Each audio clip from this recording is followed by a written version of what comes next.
Let me ask you the next one. Question number 9. How is the best way to estimate out-of-network fee schedules to accurately estimate what the insurance company will reimburse the patient and not reimburse the patient? Oh, that's another great question, because a fair question on the part of the patient is, well, is it going to cost me more after you're no longer contracted with my plan? Is it going to cost me more?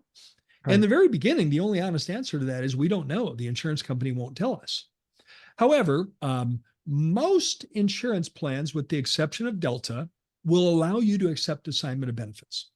That simply means that they'll send you a check, whether you're in network or not. They'll send you the check. It's my recommendation that if the insurance company will allow you to accept assignment of benefits, go ahead and check that box and accept assignment of benefits, because it's less of a hurdle for the patient at that point to do that. Delta will always send the check to the patient. They do that as a nuisance, driving a wedge between you and your patient. So if you're collecting the EOB, you're going to get those EOBs. You're going to know what an adult hygiene patient for Aetna is. So when a patient says, before you're out of network, what's it going to cost me for my next visit? At this point, you don't know. Say, Naren, I don't know, because right now Aetna won't tell us, but we will find out before your appointment and let you know, so there'd never be any surprises. So now once we start collecting EOBs, we'll find out. We'll make sure we're comparing the same policy numbers, because just because it's Aetna doesn't mean the fee schedules are always the same. We have to look at that by group policy number. And if you have the same group policy that Linda had, and there's a $22 copayment for adult hygiene appointment, we can use that as an estimate for you.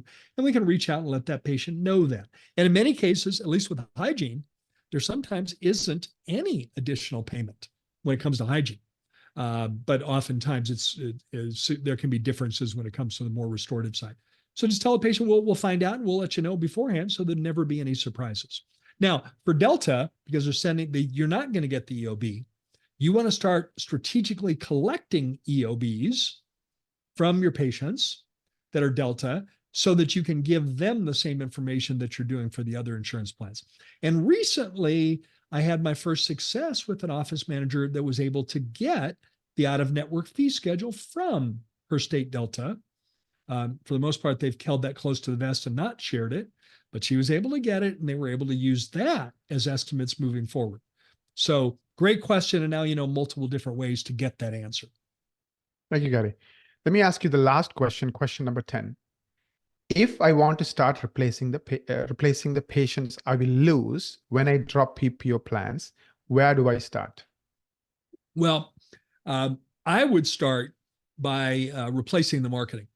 I think that's the best place to start, because you want to be proactive with marketing.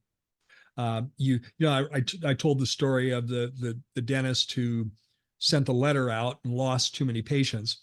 Well, she became an Equa client at that point, but now that was after the fact. That was reactive, and it takes a little bit of time to build your organic SEO.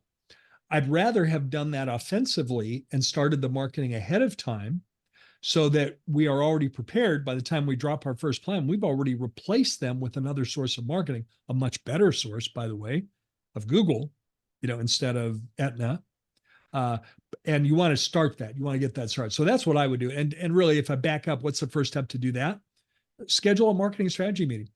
Go to equa.com/MSM, and you'll meet with Lila Stone. Lila will evaluate your website, how it's performing in the eyes of Google, and show you where the opportunities are to get on page 1, and what a plan like that would look like.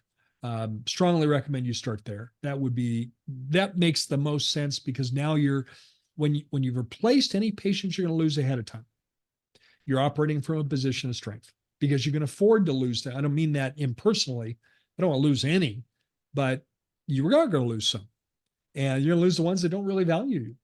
And when you've already replaced them with one that does value you, then you're in a position of strength. And we always want you to be in a position of strength when doing this. Well, yeah, the other advantage is the cost difference, right? Instead of costing you, $500,000 in the case of some PPO case studies we have looked at, because that's the cost of the write-off from the PPO plans, it'll cost you a fraction of that for replacing it with SEO. So you're strengthening your financial position as well. Well, let's put a ribbon on these last two episodes. Top 10 questions from RIDA members, part 1 and part 2. This episode was part 2, questions 6 through 10. The previous episode, part 1, covered questions 1 through 5. Lots of useful information here, but you don't get the full value of it until you put it into action. Start putting some of this stuff into action. Strongly encourage you to do that.